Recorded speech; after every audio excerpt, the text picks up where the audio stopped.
মমতা ব্যানার্জি আমার বিরুদ্ধে মুসলমান ভোটকে নিয়ে যাওয়ার জন্য তাদের মুসলমান প্রার্থী নিয়ে এলেন।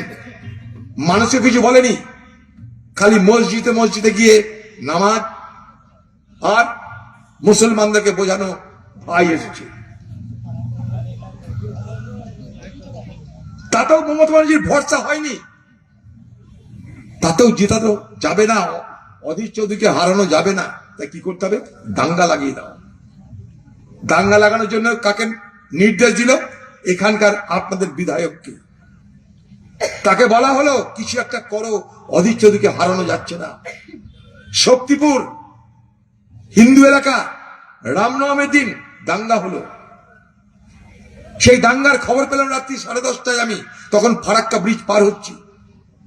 ওইখানে বসে বসে গাড়ির মধ্যে থেকে নির্বাচন কমিশনকে ফোন করে 3 ব্যাটালিয়ন ফৌজ পাঠালাম, দাঙ্গা থামালাম। তারপর তার দলের বিধায়ককে দিয়ে বলানো হচ্ছে মুর্শিদাবাদে 70% মুসলমান, 30% হিন্দু। মনে করলে মুসলমানরা হিন্দুদেরকে মেরে গঙ্গায় ভাসিয়ে দিতে পারে। আর সেই বক্তব্যটা তৃণমূল পার্টির পক্ষ থেকে, তৃণমূল দলের ভোট করে সেই এজেন্সি আইপ্যাক, তারা হিন্দু গ্রামে গ্রামে গ্রামে গ্রামে প্রচার করতে লেগে গেল। হিন্দু সব এক হও, হিন্দু এক না হলে মুসলমানরা মেরে দিবে, সব বিজেপিকে ভোট দাও, বিজেপি জিতবে, তোমরা বাঁচবে। হিন্দুরা যারা আমাকে ভোট দিত সব মেরে দিল বিজেপিকে ভোট।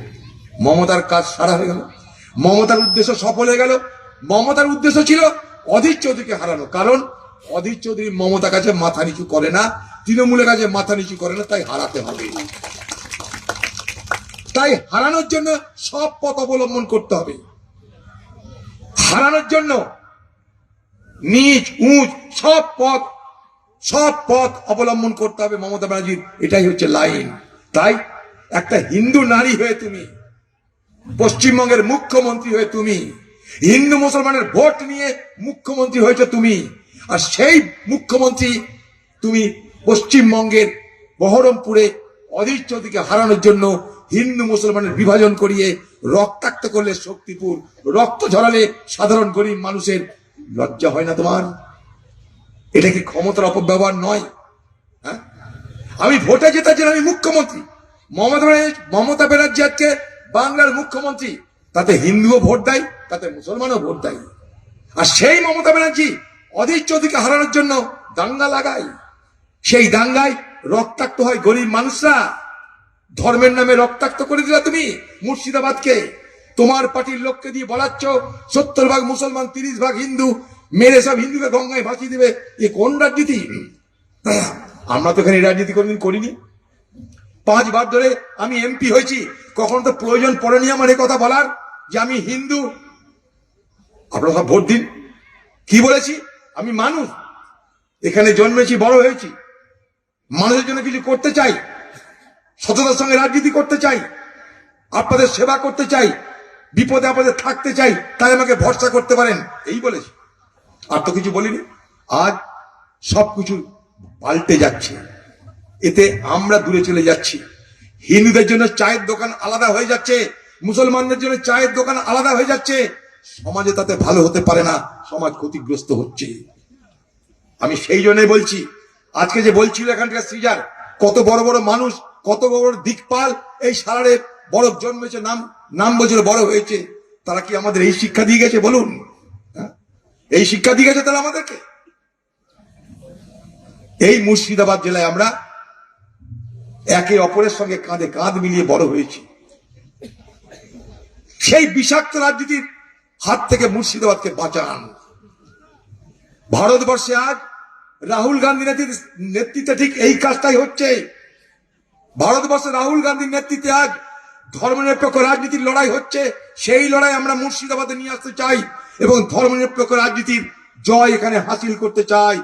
মানুষ জিতুক, ভালো মানুষটা জিতুক, কাজের মানুষটা জিতুক, সৎ মানুষটা জনপ্রতিনিধি হোক, চোররা দূরে যাক, সৎরা রাজনীতির মঞ্চে আসুক। এই দেখুন কাঁদিতে আগামী নির্বাচনে আমাদের দলের পক্ষ থেকে প্রস্তাব করেছি অল ইন্ডিয়া কংগ্রেস কমিটির কাছে। কি প্রস্তাব?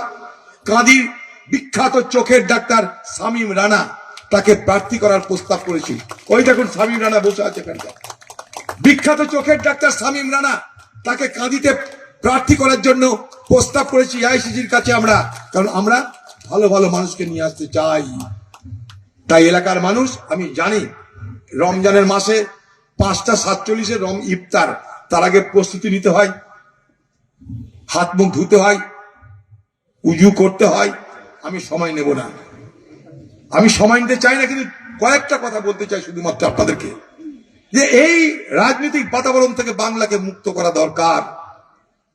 মুর্শিদাবাদের মানুষ, আমাদের সুযোগ দিন। আপনারা দেখলেন এ বাংলায় মমতার নাটক দেখলেন, বিজেপি মমতার নাটক দেখলেন। এই মমতা ব্যানার্জির ইতিহাস কি? এই মমতা ব্যানার্জির ইতিহাস বিজেপির হাত ধরে বাংলায় প্রবেশ। এই মমতা ব্যানার্জির ইতিহাস বিজেপির সরকারের মন্ত্রী হওয়া।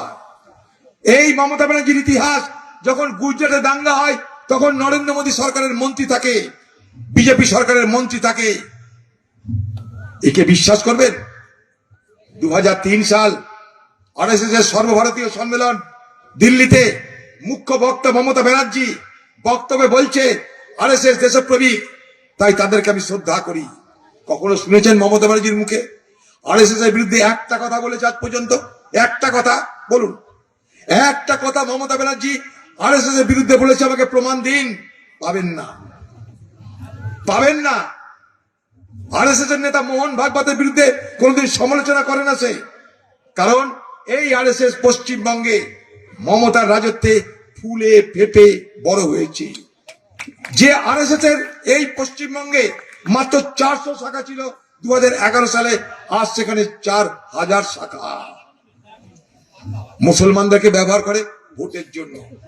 নালে একটা মন্ত্রী, মুখ্যমন্ত্রী কখনো বলতে পারে মুসলমানরা দুধেল গায়? বলুন, দুধেল গায়, তাকে আমি চটাবো না, খাতিরদারি করবো?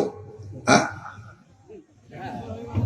পশ্চিমবঙ্গে পুরস্কার দেওয়া হয়, বঙ্গশ্রী পুরস্কার দিচ্ছে যারা পশ্চিমবঙ্গকে ভাগ করতে চায়। অনন্ত মহারাজ পশ্চিমবঙ্গে ভাগ করতে চায়, যারা গ্রেটার কুচবিহার বানাতে চায়, কামতাপুর রাজ্য তৈরি করতে চায়, তাদেরকে পুরস্কৃত করা হয়।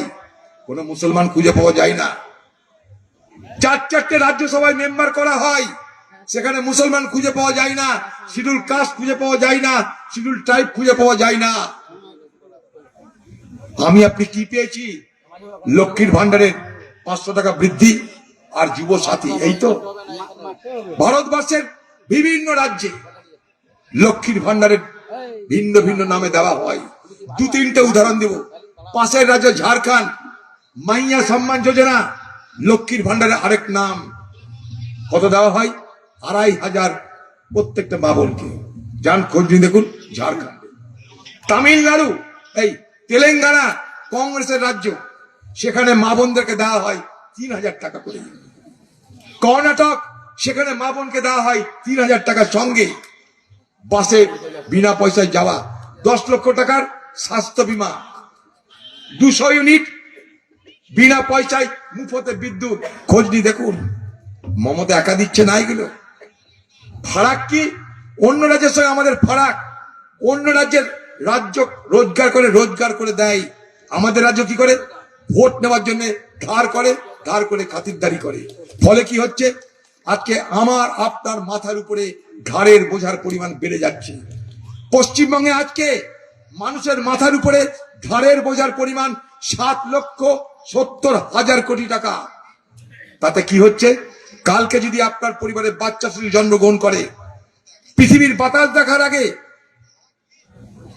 পৃথিবীর আলো দেখার আগে, পৃথিবীর বাতাস থেকে নিঃশ্বাস গ্রহণ করার আগে তার মাথার উপরে ঘাড়ের বোঝার পরিমাণ হয় 74 থেকে 75,000 টাকা। আমরা এগোচ্ছি? আমরা যদি এগোতাম তাহলে এই মুর্শিদাবাদ থেকে হাজার হাজার লাখে লাখে যুবক ছেলে পরিযায়ী শ্রমিক হয়ে বাইরে যেত না। এখন ভোট এসছে, বেকারদের পটানোর জন্য বলছে যুবসাথী দেব। এই যুবসাথী প্রকল্প 2013 সালে অন্য নামে এসেছিল, তার নাম যুবশ্রী প্রকল্প। তখন কি বলেছিল? প্রত্যেকটা বেকারকে 1000 টাকা করে দেওয়া হবে।